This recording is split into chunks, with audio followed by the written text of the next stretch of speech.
Hoje eu quero tratar com vocês de um tema que nos últimos tempos tem sido muito discutido, tem gerado muita polêmica, aquelas discussões bastante acaloradas, e a pior coisa que há quando vai se discutir um tema que não se tem uma certa pacificação a respeito, é entrar nessa discussão já com pressupostos que são simplesmente cláusulas pétreas. Aí já começamos mal, né? Então, se você gostar aqui do vídeo, dê o seu joinha. Para aqueles que estão chegando aqui no canal Modernidade e Ciência, deixe ali a sua inscrição, coloque ali o sininho e vamos aí para o tema desse vídeo que eu acho que vocês vão achar interessante. O objetivo é simplesmente nesse vídeo de levantar uma forma de encarar muitas vezes uma questão olhando com um olhar que a gente chama olhar distanciado. Você se coloca realmente sem tomar o partido daquilo, você não está procurando nesse momento chegar a uma conclusão. Você está jogando aquelas pedras ali, todas aquelas nuances, aqueles dados, aqueles fatos e primeiro montando um mosaico para depois começar a tentar chegar numa conclusão.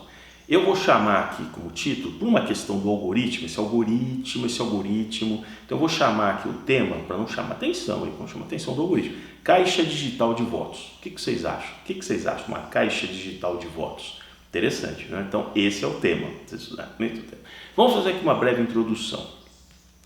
Talvez vocês saibam, existe um projeto de lei em curso no Congresso para que se adote também, além da caixa digital, o voto impresso.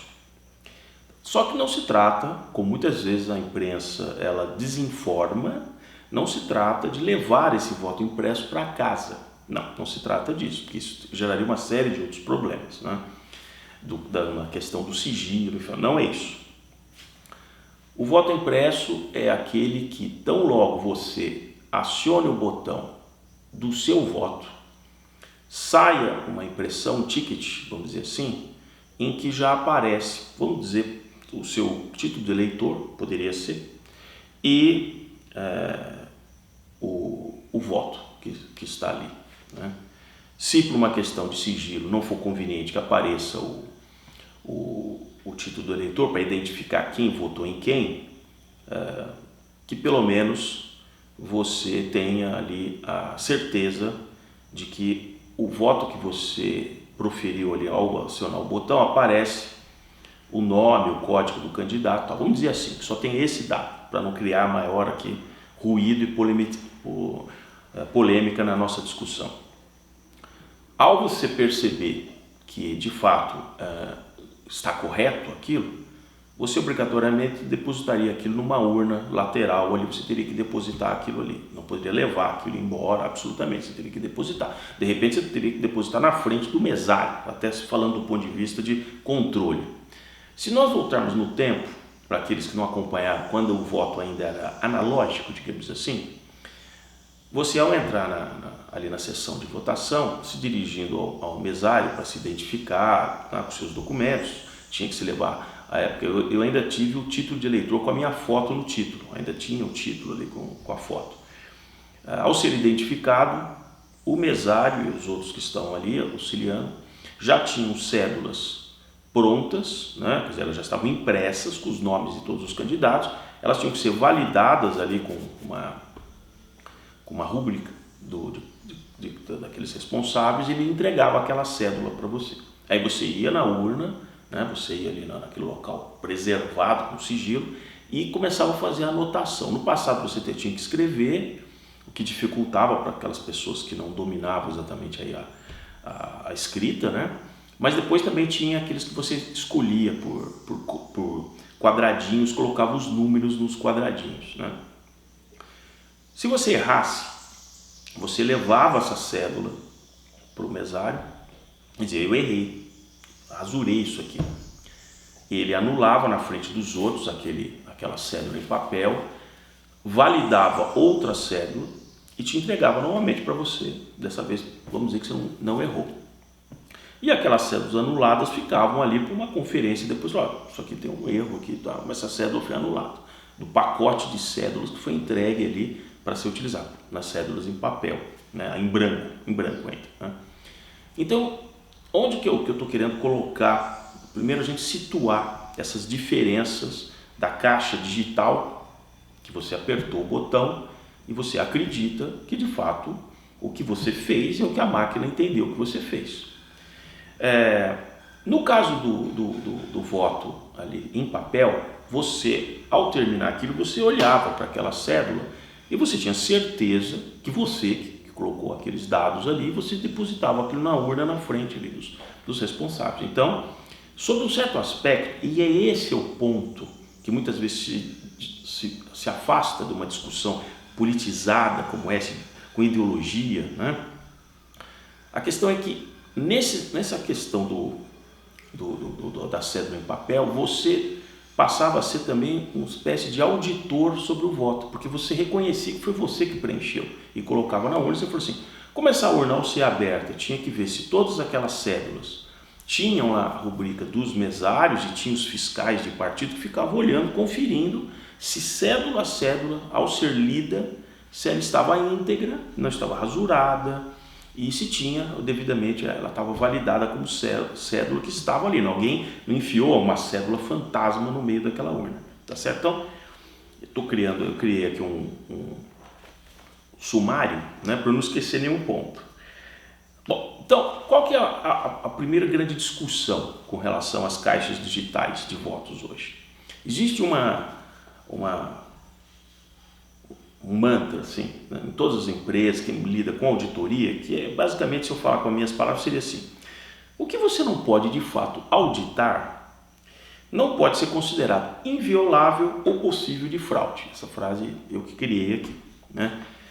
Então, assim, por mais que você diga que não, eu tenho certeza que o que eu apertei é aquilo que a máquina registrou eletronicamente, se você perguntar para alguém realmente de auditoria, ele vai dizer assim: me prova isso. Não, você não consegue auditar isso, né? Então, essa pessoa dessa empresa realmente de auditoria, que é acostumada com isso, fala assim: olha, então eu não posso dizer nada a respeito disso, eu tenho que confiar no que você está falando, né? Mas eu não posso dizer que de fato 100% de certeza de que isso aconteceu dessa maneira que você está relatando. Então, isso é um fato. Não. Bom, aí nós vamos para as questões que muitas vezes, e aí a minha ideia é exatamente estimulá-los a pensar fora daquilo que a narrativa está tentando te convencer, que é aquilo que está tentando te convencer, ele vai botar os argumentos já dentro de uma lógica que previamente ele imaginou para jogar para você. Ele não vai colocar um argumento ao contrário da tese dele, isso seria absurdo. Então, vamos fazer umas análises que é assim. Primeiro, de todos os argumentos daqueles que defendem, não, isso não tem problema nenhum, que você não consegue provar que do que se apertou apareceu lá e tal. Então, alguns argumentos que são assim. Número 1, a caixa digital, ela não está em rede, ela não está conectada na rede, nem na internet, nem numa rede corporativa, não. Ela é o que a gente chama de standalone, ela é solitária. Cada uma dessas caixas digitais é uma unidade isolada, ela só está ligada com os sistemas de controle de liga, desliga das máquinas que liberam para ela funcionar, dos equipamentos que estão ali naquela mesma sala, mas ela não tem conexão externa. Isso é um ponto, e é verdade. Segundo, nenhum dos operadores, digamos assim, daquela caixa digital, ao longo daquele dia de eleição, eles estão ali como mesário, assistentes e tal, eles não têm nenhum controle sobre a caixa digital. Eles conseguem ligar, desligar, mas a partir do momento que eles ligaram, a máquina, ela assume no software dela, ela já sabe qual é o horário que está registrado internamente, ela já sabe todos os eleitores que pertencem àquela sessão, ela já tem aquele registro interno, tanto é que quando você chega e entrega o seu título, né, é digitado ali o seu título, então valida que de fato você pertence àquela sessão e ele já dá baixa o software internamente, sem o controle de nenhum desses operadores, ele dá baixa, pessoal, você não vai votar 2 vezes não, hein? Você já passou por aqui, tá certo? E aí ele libera, quando ele põe aquele registro, ele libera que a caixa eletrônica lá vai poder agora aceitar o input dos votos que vão ser recebidos. Até aí, tudo bem, tá certo? Nenhum dos parâmetros, como eu quis dizer aqui, essas pessoas que estão ali, elas conseguem, elas não têm como operacionalizar a mudança de preço, não conseguem nem mudar o horário, ela não consegue mudar o número de candidatos que estão registrados, aquilo já foi inserido na urna previamente, quando ela foi lacrada, foi encaminhada para ser depois distribuída naquele dia da eleição. Então isso é verdade. Ele não tem nenhum controle sobre o número de votos ou de candidatos que existem ali. Ele também não consegue fajutar o número de eleitores que pertencem àquela sessão. Ele tem nos controles dele físicos, talvez ali uma lista de quantos são os eleitores, que ele pode até ir ticando e dizer se veio, se não veio, se veio, se não veio, né? Bom, aí vamos falar do software. Os softwares são umas coisas muito interessantes. Os softwares estão cheios de backdoors, né? Só assistir Matrix você vê, está cheio de backdoors que abre, se fecha, aparece alguém, que é uma maneira lúdica que no filme se tem, que é um jargão que os programadores têm, que existem certas portas de acesso que não estão no front. O front é aquilo que o usuário, aquele cara que vai operacionalizar as funcionalidades do software, enxerga, mas o operador ele sabe por onde chegar a portas secretas que ele tem algum motivo para ser uma manutenção, para ele poder acessar algum dado daquele software que não está nas funcionalidades. Não compensaria ele programar isso como mais uma funcionalidade e ele deixaria isso muito transparente para um usuário que poderia causar um dano naquele software. Então os softwares todos eles têm os seus backdoors, né? Bem, então vamos falar da função desse software da caixa digital de votos. À medida em que aqueles eleitores eles vão votando e vão dando confirma, o software vai contabilizando um a um aquele voto que foi inserido e ele vai dando baixa, digamos assim, naquele eleitor que ele sabe quem é, o software sabe quem é aquele eleitor, para não deixar que aquele eleitor vote duas vezes.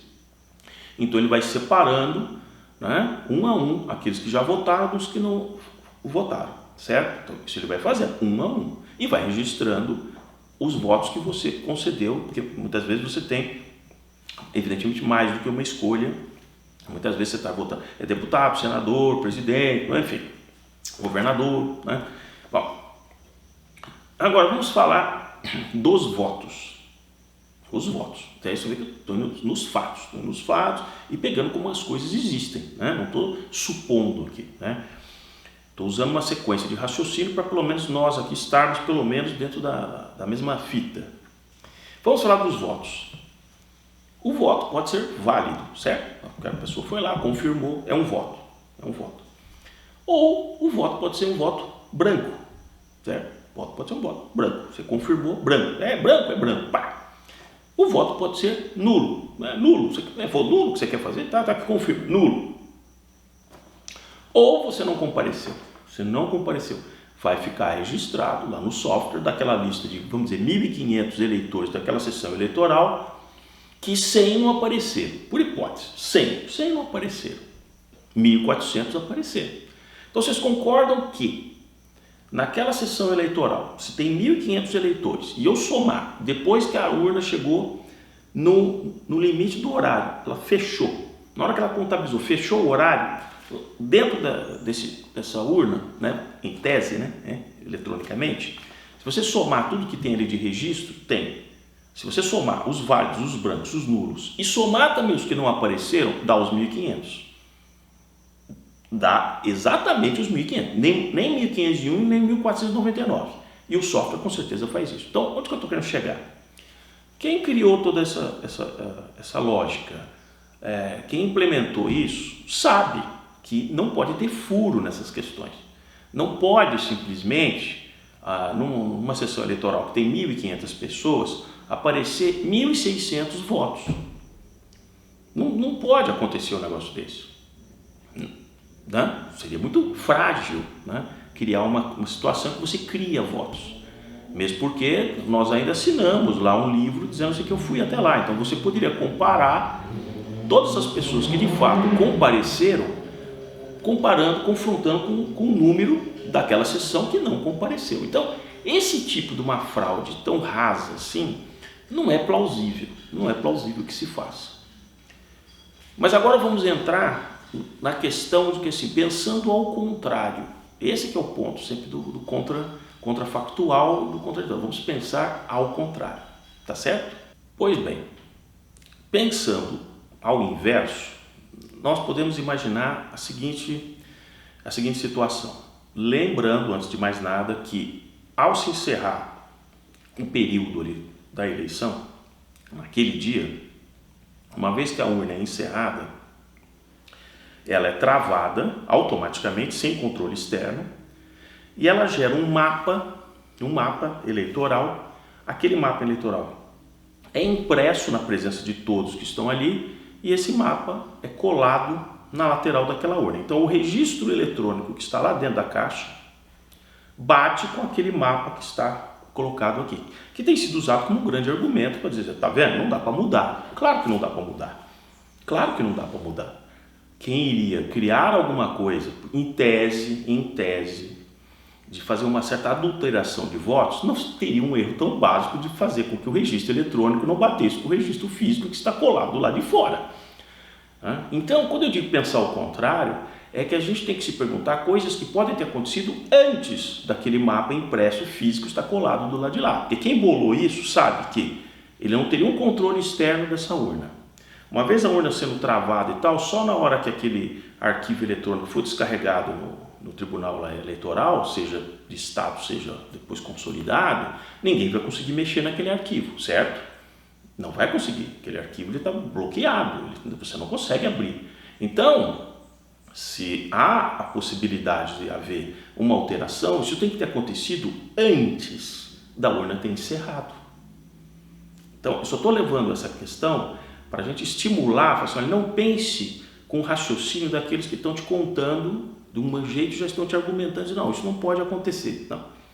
Pense de uma outra maneira, pense da maneira seguinte, se você estiver tentando me enganar, como você faria? Por isso que eu digo que é o pensar ao contrário. Como você faria, dado essas circunstâncias? Essas circunstâncias que eu coloquei até aqui são as chamadas variáveis de controle que você tem. Urna stand-alone, sabe o número de eleitores por sessão, contabiliza quantos foram, ninguém tem controle externo, uma vez ela encerra. Então são as variáveis de controle externo que balizam isso aqui. Então a gente tem que penetrar dentro desse universo para falar, não, mas veja bem, o que pode acontecer dentro desse universo? Aí eu vou fazer um parênteses aqui, né, que é o seguinte, quando se usava o modelo analógico e se passou para o digital, isso se percebeu, a gente que estuda isso na ciência política no Brasil, quando da introdução da caixinha eletrônica, houve uma drástica redução no número de brancos e nulos, proporcionalmente aos votos analógicos. Por quê? Porque pela obrigatoriedade do voto, mas considerando a gigantesca proporção da população brasileira que são de analfabetos funcionais, ele, ao ir votar, ele acabava errando. Então você tinha uma grande quantidade de votos nulos simplesmente porque a pessoa errou no preenchimento da cédula. Esqueceu um dígito, colocou um nome que é indecifrável, colocou um número no lugar onde não devia, enfim, a voto está anulado. Não por vontade, sabe, mas simplesmente por a pessoa não interpretar corretamente, né, os códigos, né, códigos de escrita. Os brancos, também você tinha muita gente que, por protesto, votava em branco, até num certo momento, quando os brancos entravam no cálculo do coeficiente eleitoral, tem toda uma paranoia com relação a isso, não existe mais, mas num certo período do Brasil existia, enfim. Você até podia colocar a cédula inteira em branco, até com uma certa vergonha, porque você não ia saber preencher. Então, mas era obrigatório você votar, porque você queria um papelzinho dizendo que você votou. Então o cara ia lá, nem perdia tempo, falava, vou embora, colocava em branco. Então, de fato, nas primeiras eleições, logo em que se colocou as caixinhas eletrônicas de voto, se detectou uma diminuição dessa soma de brancos e nulos, né, proporcionalmente às eleições anteriores, comparado, evidentemente, eu estou falando em números relativos, porque o número de eleitores, comparativamente à população brasileira, só aumentou, porque até pessoas de 16 anos para cima começaram a votar. Então, não estou falando do número de votos totais, eu estou falando em termos de votos proporcionais à população de eleitores oficialmente preparados para votar, sem com o título cancelado e assim por diante, né? Então, de fato, naquele momento se detectou uma diminuição. Porém, como já são mais de 2 décadas aí de utilização desse sistema das caixinhas eletrônicas, O que se tem percebido nas eleições, e eu fiz um trabalho na época da faculdade sobre esse tema, proporcionalmente o número de brancos e nulos, ele vem aumentando. E também as abstenções. Mais pessoas decidem não ir votar no Brasil, né? Do ponto de vista do erro, do branco, do nulo, é muito difícil, porque assim, é muito difícil que isso aconteça hoje da mesma proporção que antes, porque mesmo a pessoa que é um analfabeto funcional, se ele copiou e é permitido levar a colinha, ele copia a colinha do jeito que estão ali nos quadradinhos para ele digitar. Então é muito difícil, como você também tem o corrige, então, só se ele não entender nada do que está escrito ali. Então eu diria que a proporção de brancos e nulos simplesmente por um analfabetismo diminuiu bastante. Mesmo assim, esse número proporcionalmente ele está aumentando. E aí que vem a certa questão. Em tese, tá? Estou falando em tese. Se eu não posso mudar o número de eleitores por sessão, se eu não posso mudar o que acontece quando a urna já está encerrada e ela gera aquele mapa físico, está instalado ali, o arquivo é extraído eletrônico da urna e mandado para os tribunais eleitorais. Todas aquelas pessoas que de fato foram votar, esquece os que não estiveram lá, porque os que não estiveram lá, você descobre porque você, no mapa ali que tem do controle dos eleitores, aqueles 100 que eu coloquei aquele exemplo que não apareceram, você não pode fazer nada, porque não tem registro que eles estiveram ali. Então esses não dá para a gente mexer, certo? Seria muito frágil começar a aparecer voto de cara que não apareceu. Mas nós temos os 1.400 que compareceram. Dos 1.400 que compareceram, voltando naquela questão dos votos, aí sobram 4 possibilidades. Os válidos, desculpa, 3 possibilidades. Os válidos, os brancos e os nulos. A 4ª possibilidade é não compareceu, mas vamos tirar isso fora. Então, nós temos, ou o cara votou, é válido, ou ele deixou em branco, né? Apertou lá o botão confirma em branco, ou confirmou nulo. Aí que está um backdoor. Veja, estou falando em tese, mas eu pensando ao contrário, eu diria que aqui que está o backdoor. Eu não me preocuparia em fajutar o voto que eu estou dando no candidato A e ao apertar iria para o B, porque isso daria uma complexidade muito grande de tentar chegar à conclusão de em que momento esse software, num momento ele funciona, no outro momento ele não funciona, ou seja, corretamente, né? Você apertou, candidato A e tal, vai chegar um momento que não, o software tem que dizer assim, olha, a partir desse momento, desse próximo eleitor, o cara também apertou A, mas saiu para o B. Isso seria muito complexo de operacionalizar como software.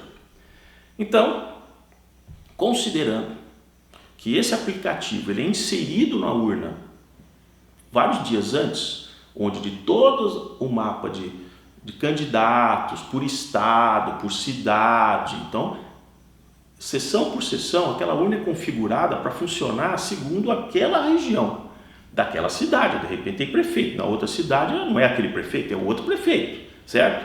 Não é o vereador, é o outro vereador, enfim. Cada conjunto de urnas que vai funcionar dentro de um determinado município, ela tem uma característica, e isso já é imputado, né, nacionalmente semanas antes. Então seria assim, muito complexo você ter que mexer, né, em tudo isso dessa maneira. Porém, se há uma coisa em comum em todos esses lugares, apesar dos candidatos serem diferentes em muitos municípios, a não ser nas eleições majoritárias, que o presidente sempre é o mesmo, o candidato A, o candidato B, mas todo mundo vai votar nos mesmos candidatos à presidência, independente de município, não é verdade? Ou de estado. Mas se existe uma coisa em comum, são os votos brancos e os votos nulos. Então, em tese, se o programador, ao construir aquele software, ele, sabendo dos percentuais das eleições anteriores, em certas regiões que são melhores do que outras, onde de repente você tem uma maior incidência de votos brancos e nulos. Você sabe disso, porque esses números estão registrados nos tribunais eleitorais, né?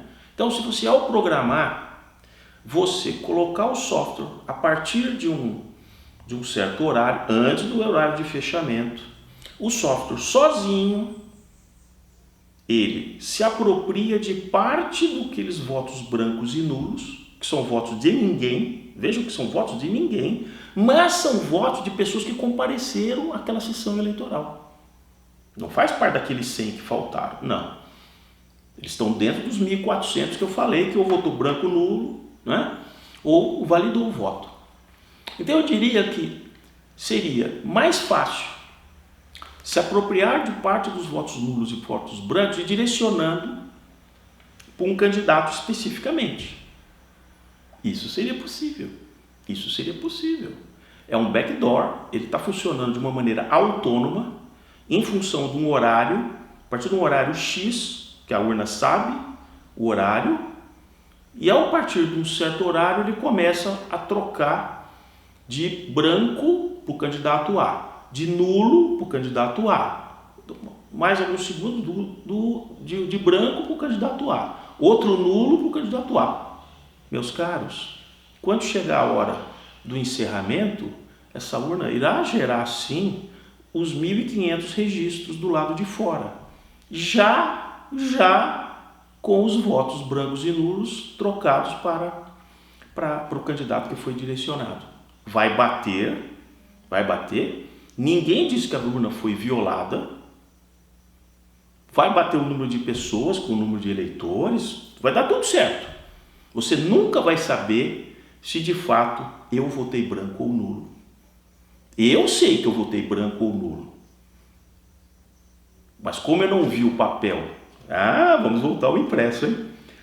Como eu não vi aparecer no papelzinho que eu vou depositar na urna que eu votei nulo, como é que você vai saber que aquele número de nulos que estão lá de fato foram das pessoas, todas as que votaram nulo? Estou só fazendo um exercício, aqui é um exercício só para jogar esse lado do pensamento contraditório. Eu vou deixar vocês dormindo com mais essa, tá bom? Grande abraço.